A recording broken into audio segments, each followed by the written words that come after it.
UPSC mains में पूछे गए कुछ सवालों के कॉन्टेक्स्ट में। अच्छा। ये सिर्फ फैक्ट्स की बात नहीं है, ये समझना है कि कैसे हिस्ट्री इंटरप्रेट की जाती है, कैसे आर्ट समाज का आईना होता है। एग्जैक्टली। बेसिकली हम सोर्सेज को अनपैक करेंगे एक कैजुअल डिस्कशन स्टाइल में, ताकि कॉन्सेप्ट्स आसानी से समझ आए। रेडी है इस एक्सप्लोरेशन के लिए? Absolutely ready. हम देखेंगे कैसे पत्थर की सीमिंगली साइलेंट मूर्तियां या रॉक कट आर्किटेक्चर और एंशिएंट लिटरेचर हाँ, हमें बीते समय की सोशल लाइफ, उनके बिलीव्स और उनकी आर्टिस्टिक स्किल्स के बारे में कितना कुछ बता सकते हैं। सही। It's almost like time travelling through art and texts, है ना? एग्जैक्टली तो चलिए शुरू करते हैं हमारे पहले सवाल से। पहला सवाल है 2022 से, ब्रॉड माइक्रो थीम है स्कल्पचर्स एंड सिग्निफिकेंस। सवाल था, how will you explain the medieval Indian temple sculptures represent the social life of those days? आप कैसे समझाएंगे कि मिडिएवल इंडियन मंदिर की मूर्तियां उन दिनों के सोशल लाइफ का रिप्रेजेंटेशन करती हैं? Interesting question. इसका कोर आइडिया ये है कि मिडिवल इंडियन टेम्पल्स मतलब रफली 8th से 14th सेंचुरीज सीई के बीच के, हाँ। वो सिर्फ पूजा स्थली नहीं थे, वो कल्चरल टेक्स्ट्स की तरह थे, स्टोन में कार्व किए हुए। कल्चरल टेक्स्ट्स इन स्टोन, वाह, ये अच्छा फ्रेज है। हाँ, तो उनकी स्कल्पचर्स उस समय की सोशल लाइफ का एक आप कह सकते हैं जीता जागता रिकॉर्ड है। अच्छा, तो क्या दिखता है इन टेक्स्ट्स में, मतलब सोशल लाइफ के कौन से एस्पेक्ट्स? देखिए, सबसे पहले तो डेली लाइफ की एक्टिविटीज बहुत विविडली दिखाई गई हैं। जैसे आप खजुराहो टेम्पल्स को देखिए, वहाँ स्कल्पचर्स हैं जिनमें महिलाएं मेकअप लगा रही हैं, म्यूजिशियंस परफॉर्म कर रहे हैं, टीचर्स पढ़ा रहे हैं। सच में कमाल है। हाँ। ये एवरीडे एक्टिविटीज की ग्लिम्सेस हैं। फिर कोणार्क सन टेम्पल में मर्चेंट्स, ट्रेडर्स, आर्टिजन्स दिखाए गए हैं जो इकोनॉमिक स्ट्रक्चर बताते हैं। अच्छा, कभी इमेजिन किया है एक पत्थर की मूर्ति से उस टाइम के मार्केट का सीन समझना कितना फैसिनेटिंग है। माइंड ब्लोइंग है एक्चुअली। हम सोचते हैं इम्पल्सिव रिचुअल्स के लिए, पर वो तो एवरीडे लाइफ कैप्चर कर रहे थे। अच्छा, और सोशल स्ट्रक्चर के बारे में वो दिखता है? डेफिनेटली। फिर आती है बात सोशल हायरार्की की। जैसे बृहदेश्वर टेम्पल में अलग अलग सोशल क्लासेस को उनके कपड़ों और गहनों से पहचाना जा सकता है। ओह, इससे सोशल स्ट्रैटिफिकेशन साफ दिखता है। वैसे ही होयसाला टेम्पल्स में royal courts, nobles, common people के रिप्रेजेंटेशंस हायरार्की दिखाते हैं। इससे हमें सोसाइटी के स्ट्रक्चर के बारे में कितना कुछ पता चलता है, सोचिए जरा। बिल्कुल, ये तो सेंचुरीज पुरानी विजुअल सोशियोलॉजी हो गई। और जेंडर रोल्स, विमेन को कैसे डिपिक्ट किया गया है? जेंडर रोल्स भी हाँ काफी क्लियरली रिफ्लेक्ट होते हैं। बिलोर हालीवुड टेम्पल्स में विमेन को डांसर्स, म्यूजिशियंस, होम मेकर्स जैसे वेरियस रोल्स में दिखाया गया है। ओके। और खजुराहो और कोणार्क के जो मदानिकास हैं, मतलब सेलेस्टियल ब्यूटीज या अटेंडेंट्स, उनका डिपिक्शन फेमिनिन ब्यूटी के सेलिब्रेशन को भी दिखाता है। इंटरेस्टिंग, पर हाँ, इंटरप्रिटेशन तो केयरफुल होनी चाहिए। बिल्कुल, इंटरप्रिटेशन इसकी। अच्छा, इकोनॉमी की बात करें तो आर्टिजन्स के अलावा ट्रेड के साइंस हैं। हाँ, ये जानना जरूरी है। यस, ट्रेड एंड कॉमर्स के एस्पेक्ट्स भी हैं। एलोरा और एलिफेंटा में मर्चेंट्स वेइंग स्केल्स के साथ दिखाए गए हैं। Oh wow. और एक बहुत इंटरेस्टिंग एग्जांपल है शॉर टेम्पल महाबलीपुरम का। वहाँ फॉरेन ट्रेडर्स का पोर्ट्रेल मिलता है। Foreign traders? हाँ। जो इंटरनेशनल मैरीटाइम कनेक्शन सजेस्ट करता है। सोचो, ग्लोबलाइजेशन का ancient version. Wow, ancient globalisation etched in stone. ये तो जबरदस्त टेक अवे। अच्छा, और फन वगैरह, आर्ट्स एंड एंटरटेनमेंट, वो भी कार्व किया गया है? Oh absolutely, arts and entertainment को भी रिप्रेजेंटेशन मिला है। गंगाई कोंडा चोलापुरम टेम्पल में भरतनाट्यम जैसे क्लासिकल डांस फॉर्म्स दिखाए गए हैं। अच्छा। आईहोल टेम्पल्स में म्यूजिकल इंस्ट्रूमेंट्स और थिएट्रिकल परफॉर्मेंसेस कार्व्ड है जो एक रिच कल्चरल लाइफ रिफ्लेक्ट करते हैं। पूरी एक वाइब्रेंट सोसाइटी की पिक्चर बनती है। और फाइनली जो कोर फंक्शन है, रिलीजन और प्रैक्टिसेस। और आखिर में रिलीजियस सोशल प्रैक्टिसेस भी डिटेल्ड हैं। पट्टादकल टेम्पल वॉल्स पर रिलीजियस रिचुअल्स और फेस्टिवल्स दिखाए गए हैं। कैलासनाथा टेम्पल इलोरा में मैरिज सेरेमनीज और दूसरे सोशल कस्टम्स डिपिक्ट किए गए हैं। कमाल है। तो ये स्कल्पचर सिर्फ आर्टिस्टिक अचीवमेंट्स नहीं है, ये वैल्यूएबल हिस्टोरिकल डॉक्यूमेंट्स है। हाँ, टेक्निकल एक्सेलेंस तो है ही, पर लिविंग ट्रेडिशंस भी प्रिजर्व करती हैं। विजुअल एंथ्रोपोलॉजी का एक अनोखा एग्जाम्पल। प्रिसाइसली। ये मूर्तियां हमें मिडिवल इंडिया के सोशो कल्चरल फैब्रिक की डिटेल्ड इंसाइट्स देती हैं। ये वाकई क्रूशल रिसोर्सेज हैं। ओके, तो इस आंसर को रिकैप करते हैं जरा। मेन पॉइंट्स क्या थे? अगर किसी को समझाना हो कि मंदिर की मूर्तियां सोशल लाइफ कैसे दिखाती है, तो मेन पॉइंट्स क्या होंगे? हाँ, तो मेन पॉइंट्स थे, पहला डेली लाइफ एक्टिविटीज जैसे मेकअप, म्यूजिक, टीचिंग खजुराहो में, और ट्रेड कोणार्क में। ठीक है, डेली लाइफ। दूसरा सोशल हायरार्की जैसे बृहदेश्वरा और होयसाला टेम्पल्स में क्लासेस और कोर्ट्स दिखते हैं। Hierarchy, okay. तीसरा जेंडर रोल्स जैसे women in various roles Belur Halebid में और madanikas. Gender roles. Got it. चौथा आर्ट्स एंड एंटरटेनमेंट जैसे डांस गंगाकुंडा चोलापुरम में, म्यूजिक थिएटर आईहोले में। Arts, okay. और छठा रिलीजियस सोशल प्रैक्टिसेस जैसे रिचुअल्स पट्टादाकल में, सेरेमनीज कैलासनाथा एलोरा में। प्रैक्टिसेस, ठीक है। सो खजुराहो में क्या डिपिक्ट किया गया है? Daily life, makeup, music, teaching. Social hierarchy का एग्जाम्पल कौन सा टेम्पल देता है? बृहदेश्वरा, होयसाला। और ट्रेड के साइंस कहाँ मिलते हैं? Ellora, Elephanta, show temple. Perfect. अब अपने वर्ड्स में बताओ, how do these sculptures act as historical documents for social life? A quick summary. Basically ये मूर्तियां उस समय के समाज का आईना है जो रोजमर्रा की जिंदगी से लेकर सामाजिक ढांचे, व्यापार और कला तक सब कुछ दिखाती हैं। ग्रेट। अब चलते हैं अगले सवाल पर। ये भी 2022 से है। Broad micro theme, sculptures and significance. सवाल है, discuss the significance of the lion and bull figures in Indian mythology, art and architecture. हाँ, the lion and the bull. हाँ, भारतीय पौराणिक कथाओं, कला और वास्तुकला में शेर और बैल के फिगर्स का महत्व। हाँ, ये दोनों मोटिव्स तो इंडियन कल्चरल हेरिटेज में बहुत गहरे इंग्रेन्ड है ना, हाँ। इंडस वैली सिविलाइजेशन से लेकर आज तक। बिल्कुल, लेयर्स ऑफ मीनिंग है इनमें। पहले लायन की बात करें, क्या रिप्रेजेंट करता है ये? Let's start with the significance of the lion. Okay. इसका रिलीजियस सिंबलिज्म बहुत स्ट्रांग है। लायन दुर्गा माँ का वाहन है, उनका माउंट, जो पावर और प्रोटेक्शन सिंबलाइज करता है। हाँ, ये तो पता है। फिर विष्णु का नरसिम्हा अवतार भी लायन हेडेड है, representing divine protection. Right. Politically ये तो एक्सट्रीमली सिग्निफिकेंट है। इंडिया का नेशनल एम्बलम है, Sarnath lion capital of Ashoka से लिया गया है। हाँ, हमारा नेशनल एम्बलम। ये sovereign power, strength, national pride represent करता है। सोचो हमारा नेशनल एम्बलम कितना एंशिएंट सिंबल है। सही बात है। और आर्किटेक्चर में आर्किटेक्चरली लायंस अक्सर गार्डियन फिगर्स, द्वारपालस के रूप में टेंपल एंट्रेंसेस पर मिलते हैं, जैसे कोणार्क और महाबलीपुरम में, सेक्रेड स्पेसेस को प्रोटेक्ट करते हुए। Guardians, okay. और बुद्धिज्म में हाँ, बुद्धिस्ट आर्ट में भी रोल है। बुद्धा को साक्य सिंहा कहा जाता है, lion of the Sakya clan. Buddhist sculptures में लायन थ्रोन्स मिलते हैं, सिंहासनास, सिंबलाइजिंग स्पिरिचुअल अथॉरिटी। फैसिनेटिंग। एक जानवर और इतने मीनिंग्स, रिलीजियस, पॉलिटिकल, आर्किटेक्चरल। अच्छा, अब बुल की बात करते हैं। नंदी तो काफी फेमस है। एग्जैक्टली। अब आते हैं सिग्निफिकेंस ऑफ द बुल पर। हाँ जी, रिलीजियसली नंदी लॉर्ड शिवा का माउंट और गेट कीपर है। वो धर्मा और जस्टिस रिप्रेजेंट करता है। हाँ, शिवा टेम्पल्स के बाहर हमेशा होते हैं। बिल्कुल, इसीलिए शैवाइट टेम्पल्स में प्रमुखता से मिलते हैं। कभी किसी शिवा टेम्पल के बाहर नंदी देखा है? उसका क्या सिग्निफिकेंस सोचा था? गहरा मतलब है। सही। और इसकी हिस्ट्री? इसकी इंपॉर्टेंस अर्ली सिविलाइजेशन तक जाती है। इंडस वैली से मिली बुल सील्स इसकी इंपॉर्टेंस सजेस्ट करती हैं, पॉसिबली फर्टिलिटी और स्ट्रेंथ के लिए। इंडस वैली सील्स, हाँ, वो तो बहुत इंपॉर्टेंट है। और ये एक इंपॉर्टेंट एग्रीकल्चरल सिंबल भी है। बुल्स एग्रीकल्चरल प्रोस्पेरिटी और मैस्कुलिनिटी सिंबलाइज करते हैं। पोंगल जैसे हार्वेस्ट फेस्टिवल्स में फीचर्ड होते हैं। एग्रीकल्चर से कनेक्शन ठीक है। और स्कल्पचर? स्कल्पचरल ट्रेडिशंस में भी सिग्निफिकेंस है। लेपक्षी टेम्पल का giant monolithic Nandi ancient India की एडवांस्ड स्कल्पचरल टेक्निक्स दिखाता है। हाँ, वो बहुत इंप्रेसिव है। अच्छा, क्या इनका कोई कंबाइंड सिंबलिज्म या मॉडर्न रेलेवेंस भी है? Yes, combined symbolism and modern relevance भी है। कुछ परसेपोलिस इन्फ्लुएंस्ड आर्ट में लायन बुल कॉम्बैट सीन्स मिलते हैं जो कॉस्मिक स्ट्रगल रिप्रेजेंट कर सकते हैं। अच्छा। इंपॉर्टेंटली, ये मोटिव्स मॉडर्न इंडियन आर्ट और स्टेट एम्बलम्स में कंटिन्यू होते हैं, शोइंग कल्चरल प्रिजर्वेशन। हाँ, ये कंटिन्यूटी कमाल की है। और टेम्पल आर्किटेक्चर में इनका इंटीग्रेशन इंडिजिनस इंजीनियरिंग स्किल्स दिखाता है। तो ये दोनों फिगर्स सिर्फ जानवर नहीं, बल्कि पावर, धर्म, प्रोटेक्शन, प्रॉस्पेरिटी जैसे बड़े कॉन्सेप्ट्स के सिंबल्स हैं। और कितना अमेजिंग है कि ये एंशिएंट ट्रेडिशंस को मॉडर्न आइडेंटिटी से कनेक्ट करते हैं। Exactly, they are integral to India's cultural diplomacy and national symbolism. Let's recap this quickly. Great. इस आंसर के कोर पॉइंट्स क्या हैं? अपने वर्ड्स में बताओ, लायन और बुल का सिग्निफिकेंस क्या है इंडियन कल्चर में? कोर पॉइंट्स हैं। लायन सिंबलाइज करता है power, protection, Durga vahana. Narasimha, political power, national emblem. Guardianship, dwarapalas. और स्पिरिचुअल अथॉरिटी, बुद्धा। लायन के पॉइंट्स? ओके। और बुल? बुल यानी नंदी रिप्रेजेंट करता है dharma, justice, strength, Shiva vahana. Fertility, strength, Indus valley. Agricultural prosperity, festivals. और स्कल्पचरल स्किल, लेपाक्षी। बुल के पॉइंट्स ठीक है। और दोनों का मॉडर्न रेलेवेंस? हाँ, cosmic struggle in art, cultural continuity in modern emblems art और engineering skills in architecture. Perfect.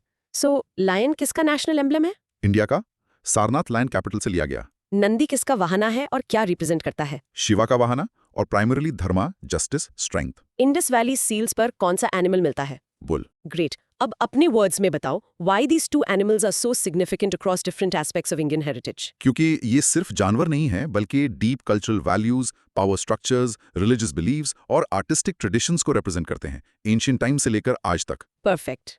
Moving on. अब चलते हैं 2020 के एक सवाल पर। Broad micro theme, rock cut architecture as historical sources. सवाल था, the rock cut architecture represents one of the most important sources of our knowledge of early Indian art and history. Discuss. अच्छा सवाल है। हाँ, कि रॉक कट वास्तुकला early Indian art और history के हमारे नॉलेज का एक सबसे इंपॉर्टेंट सोर्स है, डिस्कस करना है। यस, रॉक कट आर्किटेक्चर जो मेनली 3rd सेंचुरी BCE से 10th सेंचुरी CE तक फ्लरिश हुई, ये एंशिएंट इंडिया की एक एक्स्ट्रॉर्डिनरी अचीवमेंट है। हाँ, बिल्कुल। और ये स्ट्रक्चर्स जो सॉलिड रॉक से कार्व की गई हैं, हिस्ट्री समझने के लिए इनवैल्यूएबल हैं। इनवैल्यूएबल कैसे? मतलब ब्रिक से बनी स्ट्रक्चर से ये ज्यादा इंपॉर्टेंट सोर्स क्यों है? कई रीजंस हैं।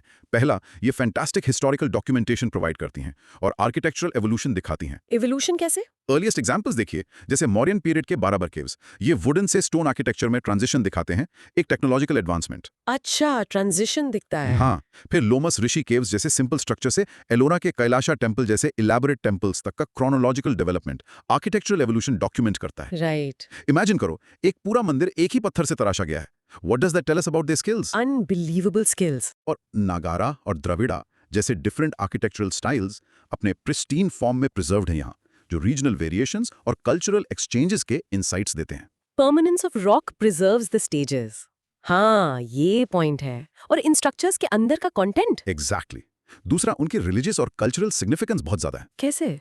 बुद्धिस्ट केव्स जैसे अजंता और करले में वैल्यूबल पेंटिंग्स और स्कल्पचर्स हैं जो जातक टेल्स और बुद्धा की लाइफ डिपिक्ट करती हैं।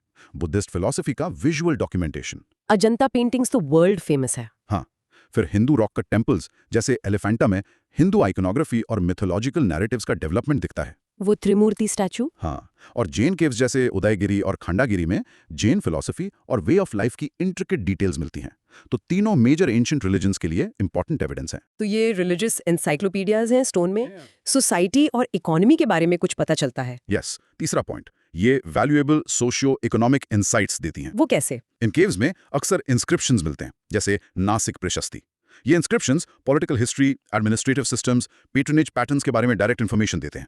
Inscriptions, direct evidence. हाँ, और इन केव कॉम्प्लेक्सेस की लोकेशन से ट्रेड रूट्स मैप किए जा सकते हैं, indicating economic networks. Trade routes, okay. और कंस्ट्रक्शन में जो टेक्नोलॉजिकल सोफिस्टिकेशन दिखती है, क्वारिंग, कार्विंग, प्लानिंग, ये एंशिएंट इंडियंस के साइंटिफिक नॉलेज और इंजीनियरिंग स्किल्स रिवील करती हैं। हाँ, ये इंजीनियरिंग एस्पेक्ट इंपॉर्टेंट है। सोचो, बिना मॉडर्न मशीन्स के कैसे बनाया होगा। बिल्कुल, ये उनके रिसोर्स मैनेजमेंट के बारे में भी बताता है। और कुछ? लास्टली, ये क्रूशियल आर्टिस्टिक डॉक्यूमेंटेशन प्रोवाइड करते हैं। आर्ट का डॉक्यूमेंटेशन। हाँ, अजंता के mural paintings Indian painting traditions के ओल्डेस्ट सर्वाइविंग एग्जांपल्स हैं। Oldest examples, right. इन मॉन्यूमेंट्स में प्रिजर्व्ड स्कल्पचरल स्टाइल्स मौर्यन से गुप्ता पीरियड तक इंडियन क्लासिकल आर्ट का एवोल्यूशन शो करते हैं। आर्ट का एवोल्यूशन। और वेरियस मोटिव्स और डिजाइन्स ग्रीक और पर्शियन जैसी सिविलाइजेशंस के साथ कल्चरल एक्सचेंज का एविडेंस देते हैं। तो ये रॉक कट स्ट्रक्चर्स सिर्फ आर्किटेक्चरल मॉडल्स नहीं है, बल्कि history, religion, society, economy, art सब कुछ एक जगह डॉक्यूमेंट करती हैं।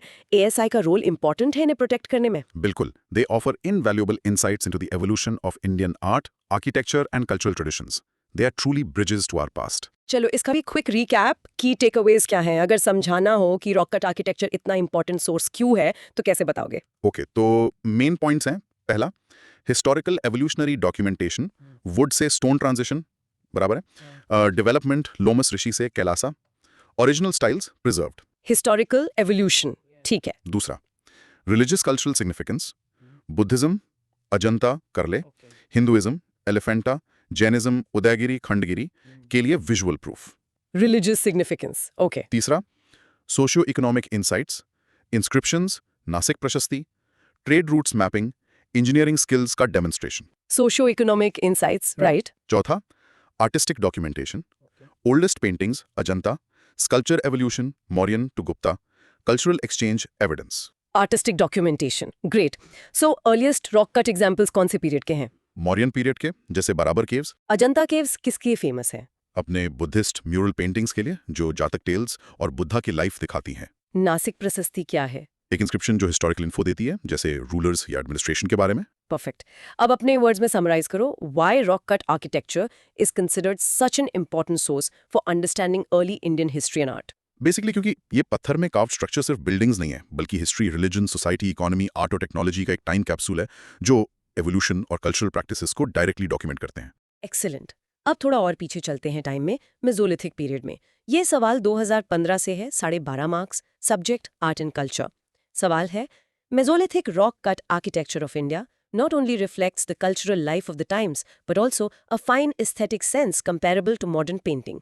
Critically evaluate this comment. Interesting comment. हाँ, इसमें नोट करने वाली बात है कि सवाल में रॉक कट आर्किटेक्चर लिखा है, पर answer mostly rock art paintings discuss करता है। हम आंसर के फोकस को फॉलो करेंगे। तो सवाल बेसिकली मेसोलिथिक रॉक आर्ट के बारे में है, राइट, कि ये कल्चरल लाइफ रिफ्लेक्ट करता है और इसमें मॉडर्न पेंटिंग जैसा एस्थेटिक सेंस भी है। इसे क्रिटिकली इवैल्यूएट करना है। यस, ये कमेंट इवैल्यूएट करने के लिए काफी इंटरेस्टिंग है। मेसोलिथिक पीरियड यानी रफली 10,000 से 4,000 BCE में रॉक आर्ट एक पावरफुल एक्सप्रेशन मीडियम बना इंडिया में। हाँ, और ये आर्ट बिल्कुल उस टाइम के सोशियो कल्चरल फैब्रिक को रिफ्लेक्ट करता है और साथ ही सरप्राइजिंगली रिमार्केबल आर्टिस्टिक सोफिस्टिकेशन भी दिखाता है। ओके, तो ब्रेक डाउन करते हैं। पहले कल्चरल रिफ्लेक्शंस की बात, कैसे दिखती हैं उनकी लाइफ इज आर्ट में? Let's look at cultural reflections first. ठीक है। सबसे कॉमन थीम है hunter gatherer lifestyle. Bhimbetka rock shelters जो एमपी में है, हाँ, यूनेस्को साइट है। बिल्कुल, वहाँ हंटिंग सीन्स की पेंटिंग्स हैं, स्टिक फिगर्ड ह्यूमंस एनिमल्स का पीछा करते हुए। ये प्राइमरी इकोनॉमिक एक्टिविटी रिप्रेजेंट करता है। Hunting scenes, okay. फिर सोशल ऑर्गेनाइजेशन के हिंट्स भी हैं। आदमगर और पचमारी शेल्टर्स में कलेक्टिव हंटिंग और ग्रुप डांसेस दिखाए गए हैं। ये कॉम्प्लेक्स सोशल स्ट्रक्चर्स और कम्युनिटी एक्टिविटीज इंडिकेट करते हैं। Group dance, interesting. हाँ, एक ग्रुप डांस की पेंटिंग देखकर उस सोसाइटी के कोऑर्डिनेशन के बारे में क्या इन्फर कर सकते हैं। सही बात है। और बिलीव्स, रिलीजियस बिलीफ्स के सजेशंस भी हैं। मिर्जापुर केव्स में पेंटिंग्स हैं जो पॉसिबली मैजिकल रिचुअल्स या शेमानिक फिगर्स डिपिक्ट करती हैं, suggesting well developed spiritual practices. Spiritual practices, okay. और जेंडर रोल्स, जेंडर रोल्स के भी इंसाइट्स मिलते हैं। लखाजोर जैसे साइट्स पर वुमेन को फूड गैदर करते या कम्युनल एक्टिविटीज में पार्टिसिपेट करते दिखाया गया है। Possible gender based division of labour का आइडिया मिलता है। तो ये उनकी लाइफ की विजुअल डायरी जैसी है। Hunting, dancing, rituals. अब स्टेटमेंट का second part, fine aesthetic sense comparable to modern painting, ये थोड़ा डिबेटेबल लगता है। क्या कंपैरिजन वैलिड है? यही क्रिटिकल पार्ट इवैल्यूएट करने का। Let's explore the aesthetic excellence and modern parallels. ठीक है। पहले कलर सोफिस्टिकेशन देखिए। नेचुरल पिगमेंट्स यूज किए, हेमेटाइट से रेड येलो, मैंगनीज से ब्लैक, इन्हें मिक्स करके शेड्स बनाए। ये एडवांस्ड मटेरियल नॉलेज दिखाता है। नेचुरल कलर्स का यूज, ओके। फिर कॉम्पोजिशनल लेआउट। भिम्बेटका में फिगर्स और सीन्स की प्लेसमेंट स्ट्रेटेजिक लगती है, रैंडम नहीं। एक बैलेंस और फोकस दिखता है जो मॉडर्न आर्टिस्टिक प्रिंसिपल्स जैसी प्लानिंग शो करता है। कंपोजिशन, जैसे आजकल आर्टिस्ट फ्रेम में एलिमेंट्स अरेंज करते हैं, वैसा ही कुछ थॉट प्रोसेस। Interesting point. फिर है डायनामिक मूवमेंट। एनिमल्स के डिपिक्शन में चांदेली और कठोरिया जैसे साइट्स पर फिगर्स में फ्लूइडिटी और मोशन दिखता है। ये कीन ऑब्जर्वेशन और आर्टिस्टिक एबिलिटी रिफ्लेक्ट करता है। मूवमेंट कैप्चर करना, राइट। और कभी-कभी एक मिनिमलिस्ट अप्रोच। सोनभद्र की कुछ सिंपल लाइन ड्राइंग्स बहुत एक्सप्रेसिव हैं। मिनिमल लाइन से बहुत कुछ कन्वे करती हैं, जैसे modern minimalist art. Minimalism, okay. Composition, dynamism, minimalism, ये एस्पेक्ट्स ऑफ मॉडर्न आर्ट में डिस्कस होते हैं। और टेक्निक्स, हाँ, टेक्निकल एंड आर्टिस्टिक इनोवेशन के एविडेंस भी हैं। जैसे एक फैसिनेटिंग चीज है सुपर इम्पोजिशन टेक्निक। अक्सर एक के ऊपर एक अलग-अलग टाइम की पेंटिंग्स की लेयर्स मिलती हैं। लेयर्स, हाँ, ये न सिर्फ आर्टिस्टिक स्टाइल्स का एवोल्यूशन दिखाती है, बल्कि कंसेप्चुअली मॉडर्न पैलिम्सिस्ट आर्टवर्क जैसी है। पैलिम्सिस्ट, राइट। और एक अर्ली पर्सपेक्टिव अंडरस्टैंडिंग का एविडेंस भी है। कभी-कभी ह्यूमन फिगर्स एनिमल्स के रिलेशन में सही स्केल में होते हैं, जो पर्सपेक्टिव ड्राइंग की अर्ली ग्रास्प शो करता है। Perspective wow. और सिंबलिज्म का यूज। रियलिस्टिक डिपिक्शंस के अलावा लखुदियार जैसे साइट्स पर एब्स्ट्रैक्ट जियोमेट्रिक पैटर्न्स और सिंबल्स मिलते हैं। ये sophisticated visual communication methods demonstrate करते हैं। ओके। तो जब ये सब देखते हैं, colour use, composition, movement, minimalism, layering, perspective, symbolism, तो मॉडर्न एस्थेटिक प्रिंसिपल से कंपैरिजन उतना भी दूर का नहीं लगता। एग्जैक्टली। ये सजेस्ट करता है कि मीज़ोलिथिक आर्ट सिर्फ क्रूड रिकॉर्ड नहीं था, बल्कि ह्यूमन क्रिएटिविटी और एस्थेटिक सेंसिबिलिटी का टेस्टामेंट था। बिल्कुल। एग्जीक्यूशन में कॉन्फिडेंस और आर्टिस्टिक मैच्योरिटी दिखती है। सिंपल फॉर्म से कॉम्प्लेक्स नैरेटिव्स कन्वे करने की एबिलिटी मॉडर्न प्रिंसिपल से रेजोनेट करती है। हाँ, एनाक्रोनिज्म अवॉइड करना चाहिए, पर एस्थेटिक क्वालिटी अनडिनाइबल है। सही। और ये हेरिटेज कंटेम्पररी आर्ट को भी इन्फ्लुएंस करती है। Yes, through initiatives like the Rock Art Heritage Program under ASI. Let's do a quick recap for this complex question. Main points क्या थे? मेसोलिथिक आर्ट को मॉडर्न पेंटिंग से कंपेयर करने का बेसिस क्या है, और वो कल्चरल लाइफ कैसे रिफ्लेक्ट करती है? Okay. Cultural reflections में है hunter gatherer life, Bhimbetka hunting, social organization, आदमगर group activities, religious beliefs, Mirzapur rituals, gender roles, लखोजियार gathering. Cultural reflections, ठीक है। और aesthetic modern parallels? Aesthetic parallels में color sophistication, compositional layout, Bhimbetka, dynamic movement, Chandeli, minimalist approach, Sonbhadra. Aesthetic parallels, right. और technical innovation? Technical innovation में superimposition layering, early perspective understanding, symbolism, abstract patterns, Lakhudiyar. Technical aspects, got it. So Bhimbetka paintings क्या depict करती हैं mainly? Hunting scenes, hunter gatherer lifestyle. Modern art से क्या parallels है? Composition, dynamism, minimalism, color use. Superimposition technique क्या है? Paintings की layering over time जो स्टाइल्स का एवोल्यूशन दिखाती है। Perfect. अब critically evaluate in your own words, to what extent can Mesolithic rock art be compared to modern painting in terms of aesthetic sense? Comparison valid है to an extent, क्योंकि Mesolithic art में भी composition, dynamism, colour theory जैसे aesthetic principles दिखते हैं जो उनकी advance creativity show करते हैं, even if the context and purpose would different from modern art. Fantastic breakdown. हमारा आखिरी सवाल आज के लिए 2013 से है, broad micro theme, literature as historical sources. सवाल है, though not very useful from the point of view of a connected political history of South India, the Sangam literature portrays the social and economic conditions of its time with remarkable vividness. Comment. Sangam literature. हाँ, मतलब संगम literature शायद south India की एक coherent political history के लिए उतना useful ना हो, पर ये अपने टाइम की सोशल और इकोनॉमिक कंडीशंस को काफी विविडली पोर्ट्रे करता है। कमेंट करना है। ये स्टेटमेंट संगम लिटरेचर के बारे में जो एंशिएंट तमिल टेक्स्ट्स का कॉपस है, रफली 300 BCE से 300 CE, काफी हद तक एक्यूरेट है। अच्छा। इससे कंटिन्यूअस पॉलिटिकल नैरेटिव बनाना मुश्किल है, पर ये अर्ली साउथ इंडिया के सोशो इकोनॉमिक फैब्रिक की इनवैल्यूएबल और अक्सर काफी विविड इनसाइट्स देता है। ओके, तो पहले पॉजिटिव साइड देखते हैं। सोशल कंडीशंस को कैसे विविडली पोर्ट्रे करता है। Let's explore the social conditions depicted. ठीक है। एक की एस्पेक्ट है सोशल स्ट्रैटिफिकेशन, जो थिनाई सिस्टम से डिस्क्राइब होता है 5-fold land classification. Thinnai system क्या है ये? कुरुंजी मुल्लाई, मुलाय पैस्टोरल, मरुथम एग्रीकल्चर, मीथल कोस्टल, पलाय डेजर्ट। हर रीजन की अपनी कम्युनिटी लाइफस्टाइल था। ओह, जियोग्राफी बेस्ड सोशल स्ट्रक्चर। हाँ, ये क्लासिफिकेशन ज्योग्राफी और लाइफस्टाइल के डीप कनेक्शन के बारे में क्या बताता है? यूनिक सिस्टम है। इंटरेस्टिंग। और जेंडर रिलेशंस? जेंडर रिलेशंस के बारे में लिटरेचर सजेस्ट करता है कि विमेन को कंसिडरेबल फ्रीडम और स्टेटस था, स्पेशली हायर स्ट्राटा में। वर्क्स लाइक सिलप्पदिकारम और मणिमेकलाय में स्ट्रॉन्ग फीमेल प्रोटैगनिस्ट हैं। अच्छा, जैसे अव्वयार? हाँ, अव्वयार जैसे विमेन पोएट्स और पब्लिक लाइफ में फीमेल पार्टिसिपेशन डिपिक्ट किया गया है। ओके, और कल्चर? रिच डिस्क्रिप्शंस हैं कल्चरल प्रैक्टिसेस की। फेस्टिवल जैसे Thai Pongal, marriage ceremonies, religious rituals, music, dance सब डिटेल में है। एंशिएंट तमिल्स की कल्चरल लाइफ के इनसाइट्स मिलते हैं। Tinai system, women status, cultural practices, काफी डिटेल्ड सोशल पिक्चर है। अब इकोनॉमिक पिक्चर वो कितनी विविड है? इकोनॉमिक एक्टिविटीज एंड ट्रेड का पोर्ट्रेल भी काफी डिटेल्ड है। जैसे मैरीटाइम कॉमर्स प्रोमिनेंटली फीचर करता है। टेक्स्ट्स रोम, ग्रीस, साउथ ईस्ट एशिया के साथ फ्लरिशिंग ट्रेड हाईलाइट करते हैं। रोम और ग्रीस से ट्रेड। हाँ, पुहार, कवेरीपट्टनम और मुजरिस जैसे पोर्ट्स सिग्निफिकेंट ट्रेडिंग हब्स थे। एंशिएंट इंडिया के ग्लोबल कनेक्शंस कितने स्ट्रॉन्ग थे। अमेजिंग। और एग्रीकल्चर? एग्रीकल्चरल सिस्टम्स भी सोफिस्टिकेटेड लगते हैं। पुराना नूरू जैसे वर्क्स में advanced irrigation methods, crop patterns, land management practices के रेफरेंसेस हैं। Advanced agriculture, okay. और क्राफ्ट्स? क्राफ्ट प्रोडक्शन की डिटेल्स भी हैं। Textile weaving, pearl fishing, metallurgy के detailed accounts diverse economic activities और टेक्नोलॉजिकल एडवांसमेंट इंडिकेट करते हैं। तो सोसाइटी काफी कॉम्प्लेक्स थी। Unique social structure, better women status, vibrant culture, strong agriculture, global trade. पर सवाल कहता है, पॉलिटिकल हिस्ट्री के लिए लिमिटेशन है, क्यों? यस, डेफिनेट लिमिटेशंस हैं पॉलिटिकल हिस्ट्री के लिए। क्या है वो? इन्फॉर्मेशन अक्सर फ्रैगमेंटेड है। लिटरेचर इंडिविजुअल रूलर्स के वैलर और पेट्रनेज पर ज्यादा फोकस करता है, कंटिन्यूअस पॉलिटिकल नैरेटिव नहीं देता। टाइमलाइंस एस्टैब्लिश करना मुश्किल है। फ्रैगमेंटेड इन्फो और काफी पोएटिक लाइसेंस है, क्रिएटिव कॉम्पोजिशंस है, तो हिस्टोरिकल फैक्ट्स अक्सर लिटरेरी डिवाइसेस और मिथोलॉजिकल एलिमेंट से इम्बेलिश्ड होते हैं। ऑब्जेक्टिव पॉलिटिकल फैक्ट्स निकालना क्रिटिकल एनालिसिस मांगता है। समझ गया। तो संगम लिटरेचर पॉलिटिकल क्रॉनिकल ना होते हुए भी उस टाइम के सोशो इकोनॉमिक मिलियू को समझने के लिए एक इनवैल्यूएबल रिसोर्स है। तो सोसाइटी काफी कॉम्प्लेक्स थी। Unique social structure, better women status, vibrant culture, strong agriculture, global trade. पर सवाल कहता है, पॉलिटिकल हिस्ट्री के लिए लिमिटेशन है, क्यों? यस, डेफिनेट लिमिटेशंस हैं पॉलिटिकल हिस्ट्री के लिए। क्या है वो? इन्फॉर्मेशन अक्सर फ्रैगमेंटेड है। लिटरेचर इंडिविजुअल रूलर्स के वैलर और पेट्रनेज पर ज्यादा फोकस करता है, कंटिन्यूअस पॉलिटिकल नैरेटिव नहीं देता। टाइमलाइंस एस्टैब्लिश करना मुश्किल है। फ्रैगमेंटेड इन्फो और काफी पोएटिक लाइसेंस है, क्रिएटिव कॉम्पोजिशंस है, तो हिस्टोरिकल फैक्ट्स अक्सर लिटरेरी डिवाइसेस और मिथोलॉजिकल एलिमेंट से इम्बेलिश होते हैं।